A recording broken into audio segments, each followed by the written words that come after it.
Tänään tehdään sitten herkulliset mansikkaiset laskiaispullat, ja koska sunnuntaina on laskiaisaatto, niin tässä on yksi hyvä vaihtoehto. Toki ohjelman kotisivulta löytyy myöskin muita versioita, mutta nyt tämän pullan tekemiseen, eli mulla on taikina valmiina, tämä on kohonnut hyvin. Leivotaan siitä tämmöinen niin kuin pitkänomainen pötkö, jonka jälkeen sitten tehdään tästä 12 palaa.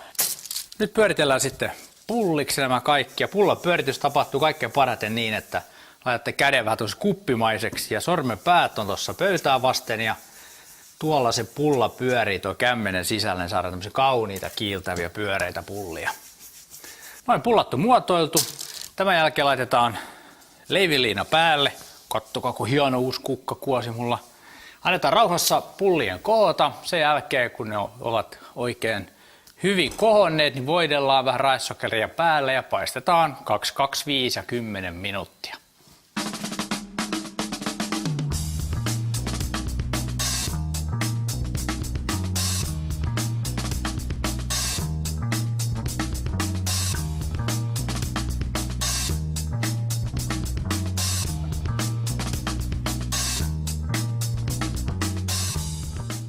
Sitten tehdään tämä mansikka täyteosuus, eli pakastemansikoita. Sulatatte ihan rauhassa, sen jälkeen sokeria joukko vähän oman maun mukaan.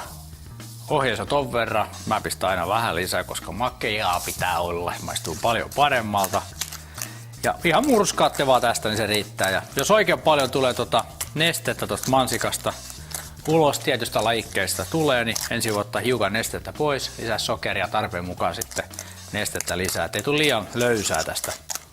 Nyt päästään sitten laskiaispullien täyttöön ja otetaan tämä kansiosa tästä irti. Sen jälkeen sormella vähän painetaan tuota keskustaa tuosta alas ja saadaan täyte hyvin pysymään.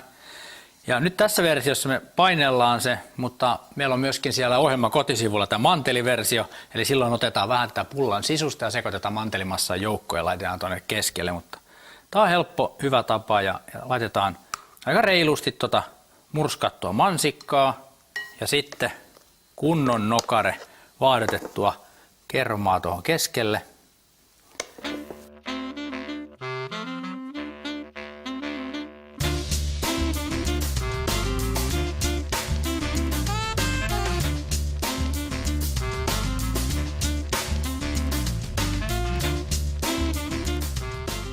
Sitten nautitaan valkoista teetä näiden laskiaispullien seuraksi. Meidän ohjelman kotisivulla on myöskin erittäin hyvä tee extra, missä käydään läpi näitä teen peruslajikkeita ja hyvä teejuoman valmistaminen.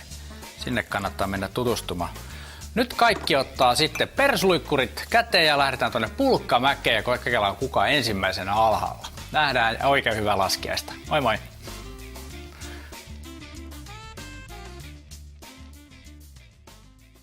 To be continued.